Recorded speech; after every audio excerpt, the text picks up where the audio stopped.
बिस्मिल्लाहिर्रहमानिर्रहीम, अस्सलाम वालेकुम दोस्तों। मैं इमरान फैज़ हूँ और आप हमारा यूट्यूब चैनल देख रहे हैं।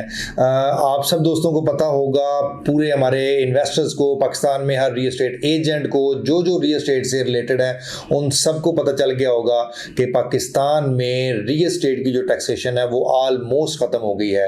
आप कोई भी टैक्स उठा लें, अगर कोई बायर टैक्स होगा या कोई सेलर टैक्स होगा, वो सारे ना होने के बराबर रह गए हैं या बहुत कम हो गए हैं। उसकी डिटेल में जाए बगैर कि कौन सा टैक्स कितना कम हो गया है, उसके लिए हमने एक दो अलग से वीडियोस बनाई हुई है।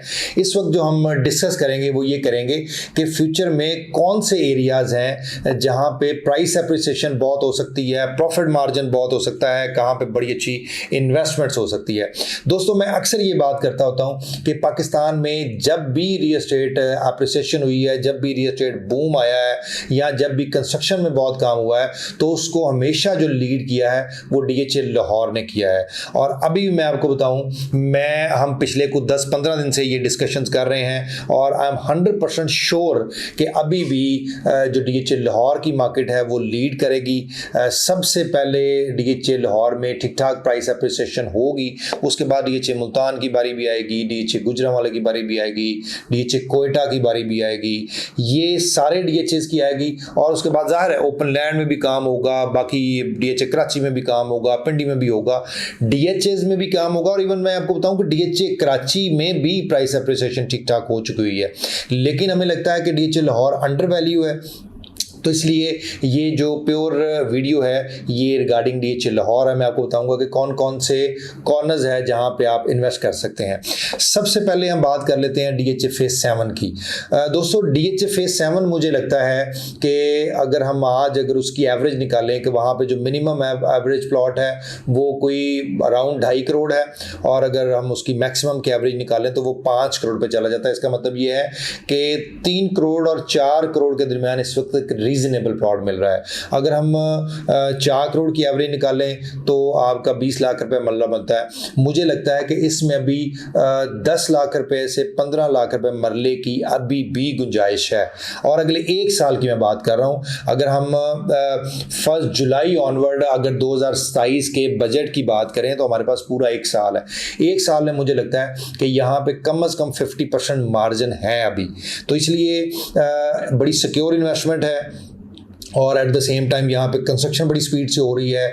अभी अगर हम फेज 7 की अगर कंस्ट्रक्शन पॉइंट ऑफ व्यू से बात करें तो मेरा ख्याल है 30 से 40% कंस्ट्रक्शन हो चुकी है। तो इसलिए यहाँ पे इसमें सबसे सिक्योर जो एलिमेंट होता है हमेशा इस तरह के एस्टेब्लिश एरिया में, वो ये होता है कि आपका प्लॉट डी वैल्यू नहीं होगा। अगर कल को प्राइस एप्रिसिएशन थोड़ी होती है, ज़्यादा होती है, 4 करोड़ की चीज़ 6 करोड़ की होती है, 8 करोड़ की होती है, 7 करोड़ की होती है, मेरा ख्याल है कि फिर उसके बाद वो उसका रिवर्सल होना या रिवर्स होना थोड़ा सा चांसेस कम हो जाते हैं, बिकॉज के वहां पे घर बहुत बन गए होते हैं। तो मेरा ख्याल है कि यहाँ पे अच्छा मार्जिन है फेज 7 में। अच्छा, नंबर 2 में 9 प्रिज्म में मुझे लगता है कि 9 प्रिज्म में ठीक ठाक मार्जिन है। उसकी वजह यह है कि उसकी अप्रोचेस बहुत अच्छी हैं। अगर हम उसका रिंग रोड की अप्रोच की बात करें, रिंग रोड में कोई 1-1.5 किलोमीटर का फ्रंट है 9 प्रिज्म के पास। अगर हम बात करें फेज 6 के, उससे बड़ी अच्छी अप्रोच है। वहाँ पे अंडरपास जो है वो कनेक्ट करता है फेज 6 को और 9 प्रिज्म को। उसके अलावा बेदियाँ रोड से इसकी एक्सेस है, अस्करी 11 से इसकी एक्सेस है। इस तरह फिरोजपुर रोड से इसकी एक्सेस आ रही है। अगर हम फिरोजपुर रोड से रिंग रोड पर चढ़ेंगे तो शायद 1-1.5 मिनट में हम 9 प्रिज्म में एंटर हो जाएंगे। तो ये जो सारी एक्सेसेस हैं वो एक तो इसको प्रोमिनेंट करती हैं, और नंबर 2 ये है क्योंकि ये अभी डिलीवर हुआ है, अभी इसको पोजीशन मिला है, अभी वहाँ पे लाइफ शुरू होने जा रही है। और अगर हम प्राइस एप्रिसिएशन की बात करें तो मुझे लगता है कि इसमें फेज 7 से भी ज़्यादा मार्जिन है। अगर हम फेज 9 प्रिज्म के 5 मरले प्लॉट की बात करें तो मुझे लगता है कि 5 मरले का जो लोअर पोर्शन है, जो 60 से 70 लाख की है प्राइस है, that is a very good investment. मतलब मुझे ये लगता है कि ये आपकी करोड़ क्रॉस कर जाएगी विद इन मंथ्स। मतलब अगर हम 6 महीने 8 महीने की बात करें तो ये करोड़ क्रॉस कर जाएगी। और अगर हम 1 कनाल की बात करें, 1 कनाल में जो 2 और 2.5 करोड़ वाले रेंज के प्लॉट हैं, मेरा ख्याल है वो बहुत अच्छी इन्वेस्टमेंट बनती है। मैं ज़ाती तौर पर समझता हूँ कि क्योंकि 2 करोड़ वाले प्लॉट की अगर हम कैलकुलेशन करें अगले साल 1.5 साल में तो वो 50% से ज़्यादा है। मैं एक्सपेक्ट करता हूँ कि 2 वाली चीज़ 4 की हो जाएगी। बहुत सारे 2 से इख्तलाफ करते हैं कि 2 वाली चीज़ 2 करोड़ की चीज़ जो है वो 4 करोड़ की नहीं होगी, लेकिन क्योंकि आपका कैश फ्लो बहुत आ रहा है बाहर से, तो मुझे ऐसे लगता है कि ये इसकी प्राइस एप्रिसिएशन डबल होगी। अच्छा, 9 प्रिज्म के बाद जो तीसरा सेक्टर है और जो कि बहुत ही इंपॉर्टेंट सेक्टर है वो फेज 10 है। फेज 10 की प्राइस एप्रिसिएशन जो है इन दोनों फेज से ज़्यादा होगी। नंबर 1 मैंने बात की कि फेज 7 की होगी 50%। अगर हम 9 प्रिज्म की बात करें तो शायद 60, 70, 80% तक चांस है जाने का। और अगर हम फेज 10 की बात करें तो फेज 10 देखें, ये क्योंकि अभी फाइल्स हैं तो फाइल्स में ऑन ग्राउंड प्लॉट में रिस्क एलिमेंट कम होता है, फाइल्स में ज़रा रिस्क एलिमेंट ज़्यादा होता है, इसलिए उसमें प्राइस एप्रिसिएशन या उसमें मार्जिन भी आपको बहुत ज़्यादा बाज़ का मिल जाता है। तो इसलिए मुझे लगता है कि फेज 10 की प्राइस अभी बहुत अंडर वैल्यू है। उसकी मेन रीज़न ये है कि उसमें 2-3 साल में बहुत डिप लगा। आप ये कह लें कि जो कनाल की फाइल थी वो 1.5 करोड़ से अपने आधे रेट पे आ गई और अब मुझे लगता है कि ये 1.5 करोड़ को क्रॉस कर जाएगी, ये शायद 2 करोड़ पे एक कनाल का प्लॉट चले जाए। इसी तरह से जो 5 मरले की फाइल है वो भी बहुत कम प्राइस पे आई, वो भी 45-50 लाख से आपकी 20-22 लाख पे 23 लाख पे फाइल रही, अभी को अराउंड 28-30 के फाइल है वो, तो उसमें भी मार्जिन है। और सबसे बड़ी बात यह है कि इसी साल में फेज 10 को डेवलप करने जा रहे हैं, फेज 10 को बैलेट करने जा रहे हैं। जब ज़ाहिर उसको वो बैलेट करेंगे, उसका मैप आ जाएगा, उसकी डेवलपमेंट शुरू हो जाएगी, तो वो एक प्राइस एप्रिसिएशन अल्टीमेटली उसकी एक अपनी होगी, क्योंकि जैसे ही फाइल प्लॉट में कन्वर्ट होती है तो एक आपकी मार्केट स्लो भी हो तो एक उसमें जंप आना होता है, उसमें एक प्राइस एप्रिसिएशन आनी होती है। तो मुझे ऐसे लगता है कि सबसे जो ज़्यादा मार्जिन है वो फेज 10 का मार्जिन है।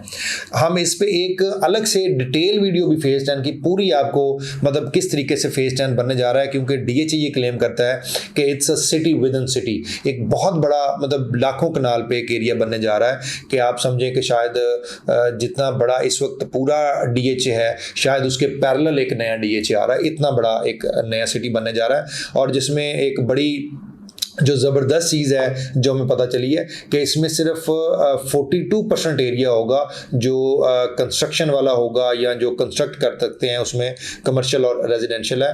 तो this is the only phase, मेरा ख्याल है कि ये पूरे पाकिस्तान में सिर्फ एक ऐसा फेज़ होगा कि जो 52% जो एरिया है वो आपका रोड स्ट्रक्चर्स पे, आपका ग्रीन एरिया पे, आपका क्लब्स पे, आपका पार्क्स पे, इस तरह का एरिया होगा, जो कि बहुत बड़ी बात है। शायद इस तरह इतनी बड़ी परसेंटेज, इतनी बड़ी लैंड जो है वो कभी भी कोई भी सोसाइटी नहीं छोड़ती। तो इसलिए एक बड़ा ही जदीद किस्म का शहर बनने जा रहा है। तो बहरहाल इस पे हम एक अलग से वीडियो करेंगे।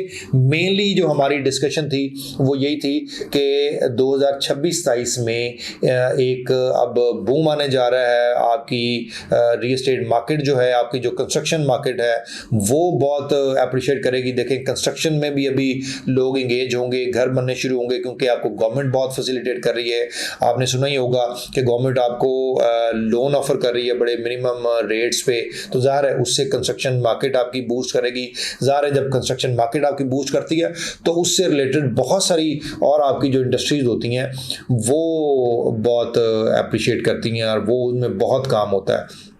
तो बहरहाल अभी यह है कि this year belongs to real estate in Pakistan, तो इसलिए तगड़े हो जाएं और जो हमारी रियल एस्टेट कम्युनिटी है वो एक्टिव होकर काम करें। जो हमारे इन्वेस्टर्स हैं, देखें इसमें भी कुछ पहलू होते हैं कि जिनको हमने मद्देनज़र रखना होता है कि इन्वेस्टमेंट के कौन कौन से कॉर्नर्स है और किन किन जगहों से आपको इन्वेस्टमेंट आ सकती है। सबसे बड़ी मैं मिसाल आपको ये दूंगा कि अगर हम 2020-21 की बात करें, जब मार्केट में एक बूम आया था या प्राइस एप्रिसिएशन आई थी, उस वक्त बैंक्स के रेट बहुत आए थे, जब आपको 18-20% बैंक दे रहे थे। और उस वक्त की अगर आप बात करें तो उस वक्त बैंकों से बहुत पैसा विड्रॉ हुआ था। उस वक्त की जो फिगर थी वो ये थी कि 17 ट्रिलियन रुपीस जो है वो बैंक्स में पड़ा हुआ था और उसका को 50-60% जो है वो विड्रॉ करके लोगों ने रियल एस्टेट में इन्वेस्ट किया था। जो आजकल की फिगर्स आ रही हैं, एक तो आजकल इंटरेस्ट रेट आ रहा है वो आधे रेट पे है, 10%, 9% पे है, लेकिन एट द सेम टाइम क्योंकि पाकिस्तान में बिजनेस का वॉल्यूम वो नहीं था और बिजनेस उस तरीके से नहीं फ्लरिश कर पा रहा था, तो बेतहाशा लोगों ने जो अपनी अमाउंट्स है वो फिक्स डिपॉजिट कराई थी। तो अभी की जो फिगर्स हैं वो 37 1.7 ट्रिलियन रुपीज़ है जो बैंक्स में है। अगर इसका 60%, 70%, 40%, 50%, what ever is the price, what ever is the amount, जो भी अमाउंट इसकी विड्रॉ हो जाती है, इतनी मार्केट तेज़ होगी और इतना रियल एस्टेट का काम होगा और इतना बड़ा वॉल्यूम हो जाएगा कि आपकी हमारी सोच से भी रेट ऊपर हो जाएंगे। तो इसलिए मुझे लगता है कि किसी भी रेट पे किसी भी जगह पे इस वक्त रियल एस्टेट में बाइंग कर लेनी चाहिए। ये कभी भी घाटे का सौदा नहीं होगा। और अगले साल में लोग तो अगले 3-4 साल कह रहे हैं रियल एस्टेट का, लेकिन पाकिस्तान में पॉलिसीज़ का पता कोई नहीं चलता, जब मर्जी चेंज कर लेते हैं ये। लेकिन अगले फाइनेंशियल ईयर तक आई एम श्योर कि पॉलिसीज़ भी चेंज नहीं होगी और सारी चीज़ें जो है वो रियल एस्टेट की फेवर में भी जाएंगी। तो आई एम श्योर कि चीज़ें बहुत बेहतर होने जा रही हैं। Thank you.